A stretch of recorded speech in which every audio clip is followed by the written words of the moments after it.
Hello, Professor. My name is Natalia Cuervo, and currently I'm in ninth semester of International Business Administration. So, concerning the first question, why multinationals are in the third level of the chessboard, it is important first to know what a multinational is. So, it is an enterprise operating in several countries but managed from its home country.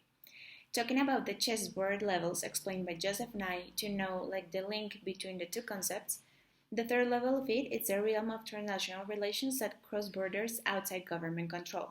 On this bottom board, power is dispersed, and there is no hegemony, and here actors have to focus on all the chessboard levels.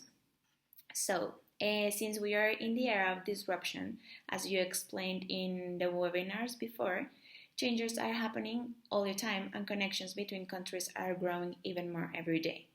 This is what multinationals do, and they are directly involved in this because their relations are transnational, which allows us to understand why they are in the third level of the chessboard.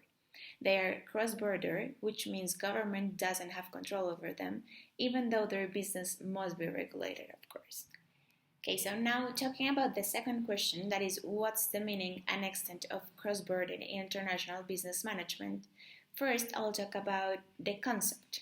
So, cross-border in international business management, it's an activity between two different countries or involving people from two different countries, of course. So now, about the extent of it in international business administration to know how it applies to it. Nowadays that we're in the disruption era, as I mentioned before, there are new markets and the people are changing the way they are doing business. So that is why international business are cross-border.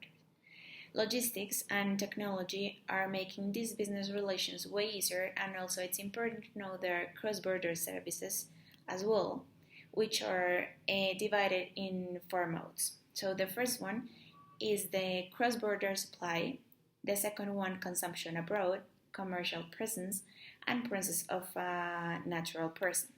All these are part of an agreement on trade to make relations faster and easier, with also a level of trust between parties, removing barriers. That is what cross-border is all about. So that's the extent pretty much. Now, the third and last question is, when does the internationalization of a company start? So to answer this, I looked up different articles in the internet and I found a really interesting one from Forbes magazine, which talked about English as a language of global business. My point here is that because of globalization before and disruptions nowadays, companies and people in general are being influenced by international ideas, concepts, and so on. So that is why a company starts to be international when they apply or let international ideas be part of their business. And English concepts and language in general are a clear example of it. So thank you very much for your time, Professor, and I hope you have a really nice day. Goodbye.